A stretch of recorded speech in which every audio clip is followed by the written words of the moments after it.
अस्सलाम वालेकुम dear student. आज की इस वीडियो के अंदर मैं आपको बताऊंगा क्लास सेकंड ईयर की मोस्ट इम्पोर्टेंट जो है वो पोएम नज़मों के बारे में मैं आपको बताऊंगा। ईसा नज़म, और ये वाला क्वेश्चन जो है वो आपको 10 नंबर का आता है। इसको क्वेश्चन किस तरह आता है, दर्जा झैल अशार की तशरीह कीजिए, शायर का नाम और नज़म का अनवान भी तहरीर कीजिए। यानी कि कौन सी नज़म है उसका नाम भी लिखना है और उसके जो है वो शायर का नाम भी लिखना है। फॉर एग्जाम्पल हमद, ठीक है, उसमें से आपको शेर आ जाता है, आपको पता होना चाहिए कि हमद में आया है, तो उसके जो है वो शायर का नाम मौलाना मोहम्मद अली, मौलाना ज़फ़र अली ख़ान, ये भी आपको पता होना चाहिए। ठीक है, इसके अलहदा नंबर मिलेंगे 1-1। और फिर आपने क्या करनी, तशरीह करनी है।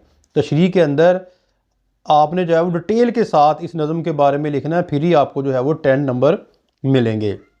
तो मोस्ट इम्पोर्टेंट जो नज़में हैं इसके अंदर शामिल है बेटा, खुदा सब्ज़ रखे इस चमन को, इस्लामी मसावात, आदमी, नौजवान से खिताब, एक कोहस्तानी सफ़र के दौरान में, एक कोहस्तानी सफ़र के दौरान में, ये मोस्ट इम्पोर्टेंट जो है वो नज़में हैं जिनको आपने याद करना है 10 नंबर के लिए।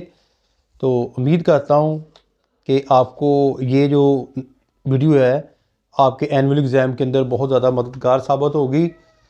तो कोशिश करें इन नज़मों को आपने पहले याद करना है ताकि आप अच्छे नंबर लेकर जो है वो आने वाले एग्ज़ाम के अंदर पास हो जाएं। अपनी दुआ में याद रखिएगा। फ़ीमा अनिल्लाह। अस्सलाम वालेकुम।